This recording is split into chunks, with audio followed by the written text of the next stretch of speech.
Matapos nga po ang kaimpresibuhang knockout victory ng ating bida na si Mark Magnifico Magsayo kontra sa Amerikanong si Pablo Cruz na tirador ng adobong bayawak.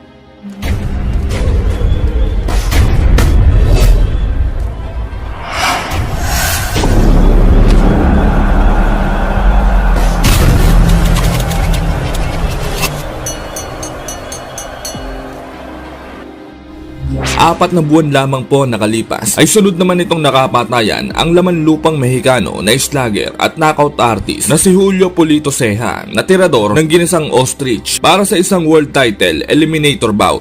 Ang magwawagi sa labang ito ay siyang magiging rank number 1 contender ng Noy WBC featherweight champion na si Gary Russell Jr. na may lahing mambabarang at manananggal. Hindi basta-bastang fighter ang makakalaban ni Magsayo na si Ceja mga kaibigan, sapagkat may pambihirang knockout power din ang Meksikanong ito na kapag tumama sa'yo ay para ka na rin hinampas ng isang kahong lagundi planak sa Moxisilin Dolphin at Solmiux at Robito Singh for dry cup. Ngunit kung bago at kakapadpad mo lang sa channel na ito mga kaibigan, ay baka naman pwedeng makahiling sa iyo ng isang like, comment at higit sa lahat ay subscribe. Pakisampikan na rin ang kampana dyan sa tabi para buhay naman ka palagi sa mga bago kong upload. Sa katunayan niyan mga kaibigan, sa panimula ng karera nito bilang isang professional na halimaw ay nakapagtala na agad ito ng 18 sunod-sunod na panalo na lahat nga po ay puros tulog sa kangkong ang inabot. At ang matindi pa nga dyan mga kaibigan ay karamihan sa mga knockout win nito ay puro sa first round lang ang inabot na mahiya mo mga inutusang bumili ng alak at ang binili ay bulak. At yan nga po ay nangyari sa loob lamang ng 4 na taon mula taong 2000 hanggang 2012. Bukod dyan mga kaibigan ay dati na rin itong naging world champion nang masungkit nito ang bakanting WBS silver bantamweight title kontra sa kapwa Meksikano na si Juan Jose Montes via 10th round technical knockout sa pamamagitan ng top silog punch.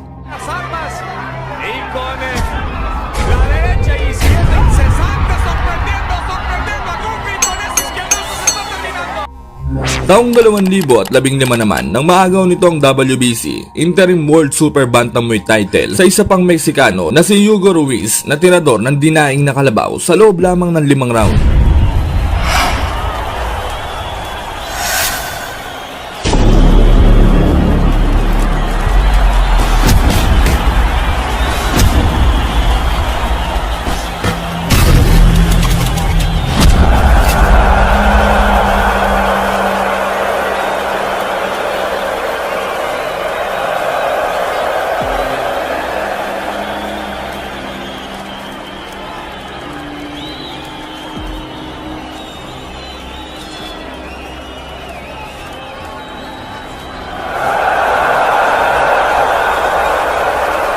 Kaya naman, masasabi nating isang napakadelikadong laban ito para kay Magsayo dahil mas malakas at di hamak na mas malawak ang karanasan nito sa pakikipagpatayan at pakikipagpompiyangan sa ibabaw ng lona.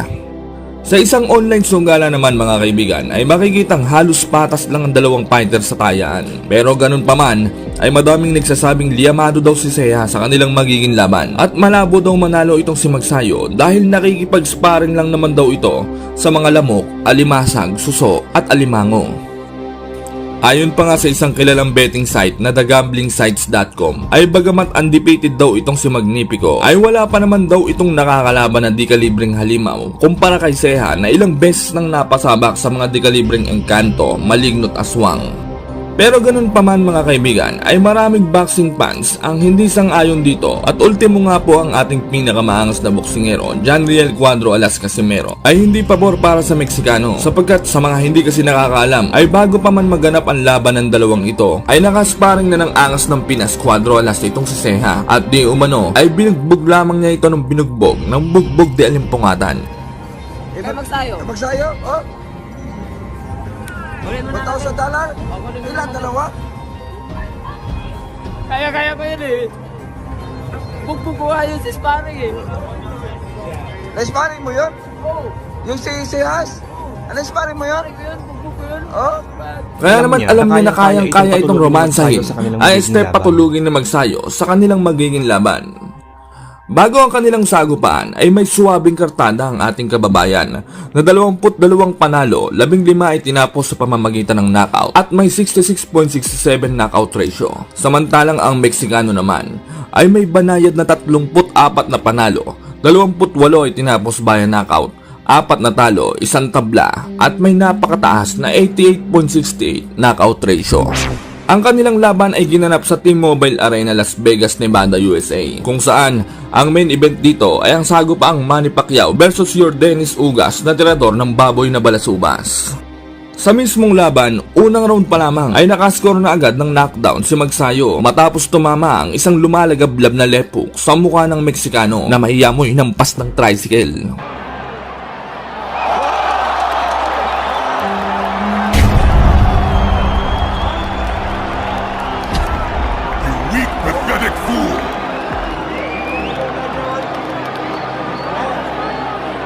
Subalit makunat din talaga ang lambay sa mukha nito si Ceja, mga kaibigan, sapagkat imbis na umatras matapos bumagsak ay tila mas lalo pa itong lumakas at ginanahan sa laban na mahiya mo nakarobos na unggoy.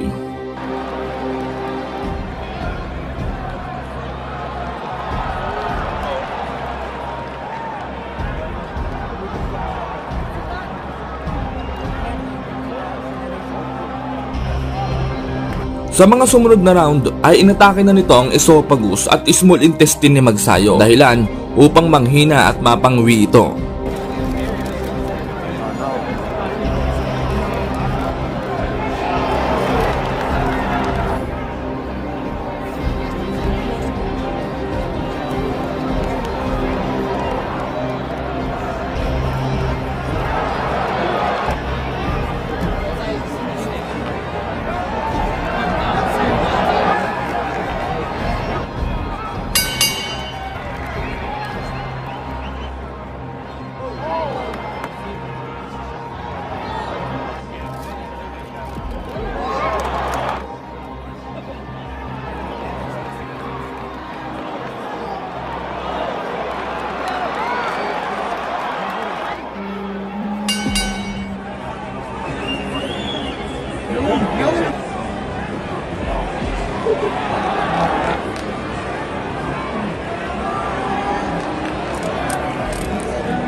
Pagsapit ng round 5 ay dito na umepekto ang mga suntok na pinapakawalan ng Meksikano sa katawan ni Magsayo. Kung mapapansin nyo kasi, mga kaibigan, ay bahagya ng bumagal si Magsayo dito na agad namang sinamantala ni Ceja upang maipatama ang isang solidong left hook sa nguya-nguyaan ni Magsayo na naging dahilan ng pagbagsak nito.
Kung mapapansin nyo kasi mga kaibigan, in fighting style ang ginagamit ni Ceja sa labang ito o malapit ang pag-atake gamit ang top silog punch. Sobrang epektibo nito para may set up ang body shot sa katawan ni Magsayo.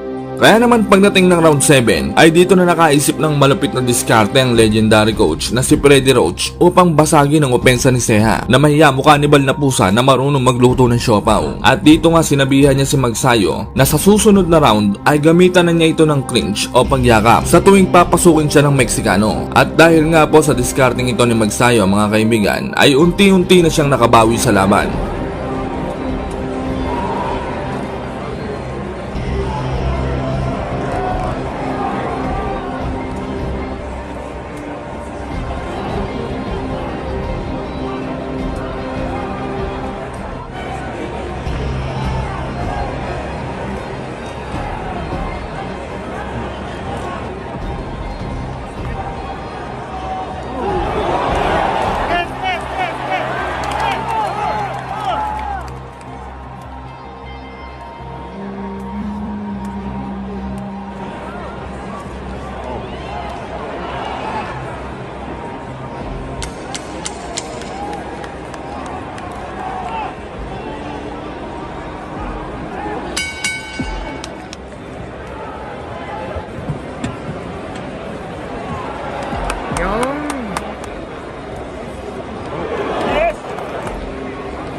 Pagsapit ng round 10 ay dito na tuluyang winasak ni Magsayo ang sintido at bahitain ni Ceja.